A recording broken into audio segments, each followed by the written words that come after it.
Want to become indispensable and increase your influence? This video reveals the strategies to make others rely on you, boosting your power in any situation. We all desire influence and a sense of security in our interactions, whether in our professional lives, personal relationships, or within broader social structures. One powerful way to achieve this is by fostering dependency. When others rely on you for resources, knowledge, or emotional support, your value and influence naturally increase. This video will delve into the strategies of building that kind of dependency. It's important to preface this by emphasizing that fostering healthy dependencies is key. The goal isn't to manipulate or control others, but rather to position yourself as a valuable and reliable resource, creating mutually beneficial relationships where your contributions are recognized and appreciated. The psychology of dependency, why we rely on others. Dependency is a fundamental aspect of the human experience. From infancy, we rely on others for our survival and well-being. As we mature, while we strive for independence, interdependence remains a crucial element of our social fabric. We depend on others for a variety of reasons. Resource scarcity. No one possesses all the resources, tangible or intangible, needed to thrive. We rely on others for things like food, shelter, money, and transportation. Knowledge and expertise. The world is complex and knowledge is highly specialized. We depend on experts in various fields, from doctors and lawyers to mechanics and IT professionals. Emotional support. Humans are social creatures with emotional needs. We rely on family, friends, and partners for companionship, love, and a sense of belonging. Task specialization. In collaborative settings, whether at work or in social projects, we depend on others to fulfill specific roles and contribute our unique skills. Understanding these basic human needs is crucial in learning how to build healthy dependency. Strategies for building healthy dependency. Here are several strategies with examples for positioning yourself as a valuable and reliable resource, thereby fostering healthy dependency. 1. Resource control, becoming a provider. What is? This involves controlling access to resources that others need or desire. These resources can be tangible, like money, equipment, or supplies, or intangible, like information, connections, or opportunities. How to do it? Identify needed resources. In any given context, determine what resources are scarce or highly valued. Acquire and manage resources. Position yourself to acquire and effectively manage those resources. This might involve developing skills, building networks, or taking on responsibilities.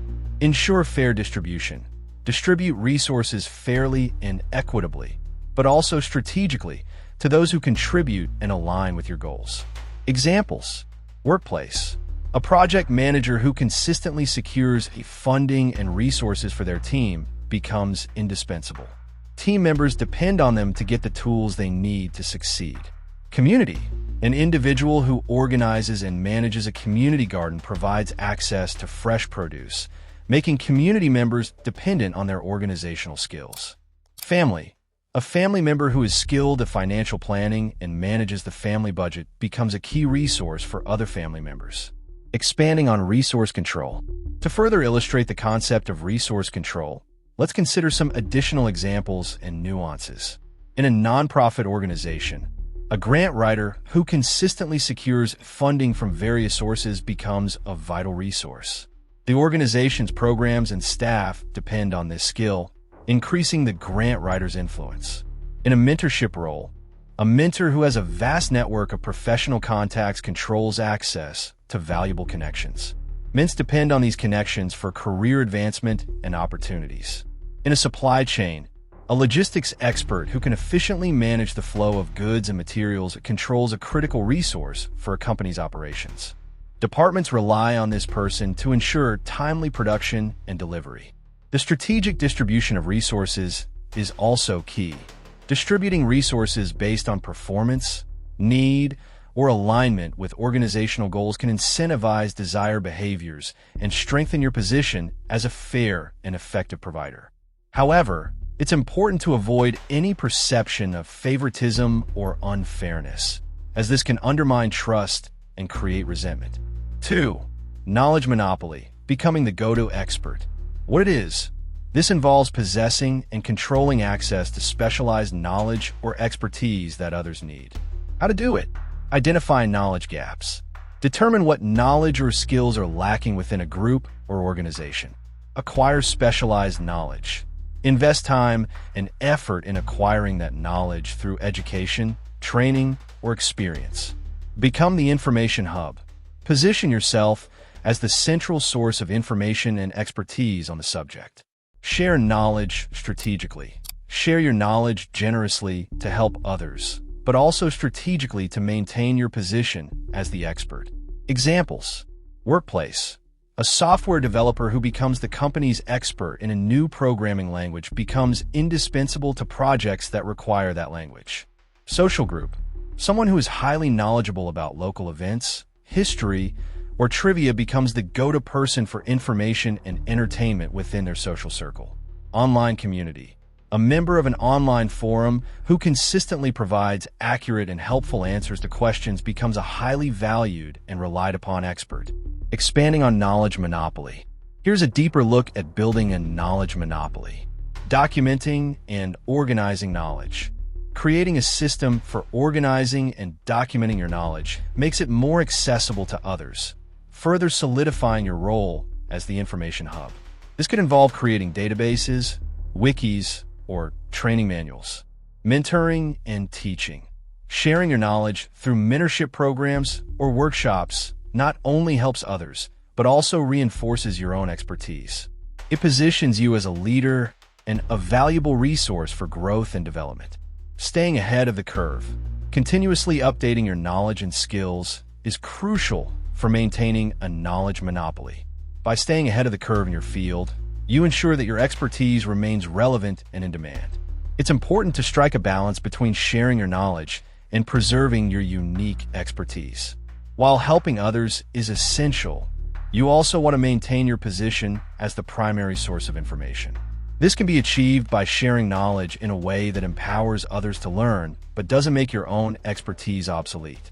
3. Loyalty engineering, building strong relationships. What it is, this involves fostering strong relationships based on trust, mutual respect, and a sense of obligation. When people feel loyal to you, they're more likely to depend on you and support your goals. How to do it? Be reliable and consistent.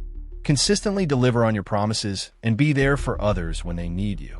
Show genuine care and empathy. Demonstrate that you care about others' well-being and understand their perspectives. Offer support and assistance.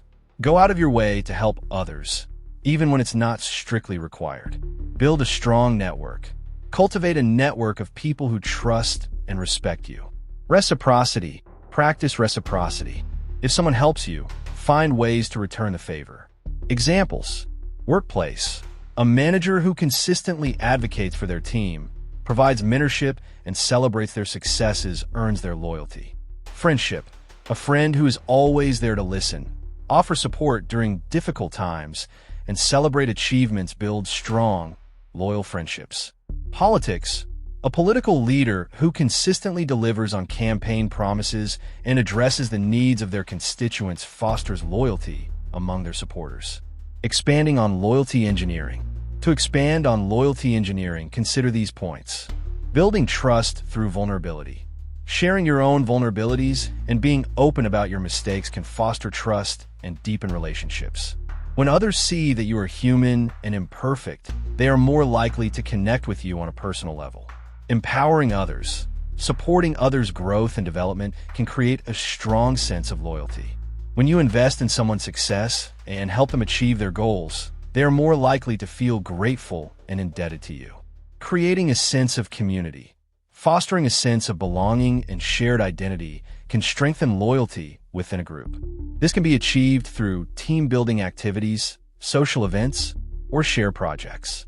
Loyalty is a powerful force, but must be earned, not demanded.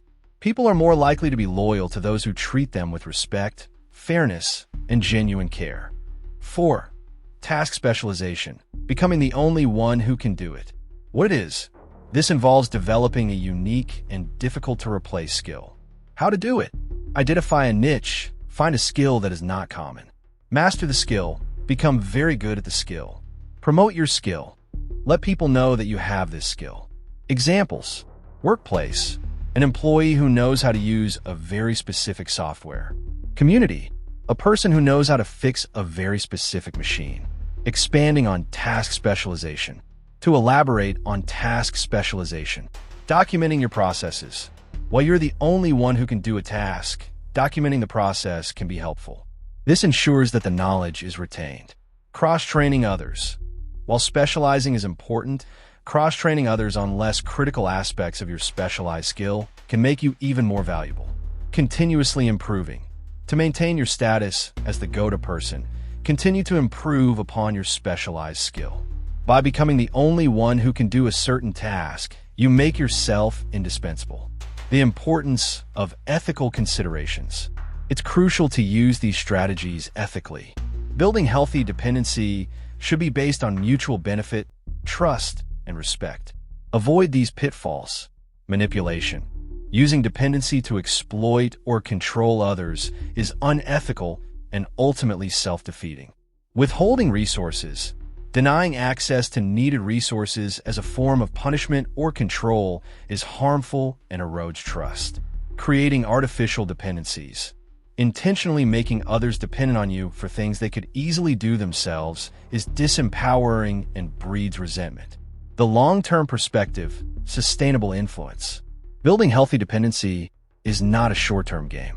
It's about cultivating sustainable influence based on genuine value and contribution.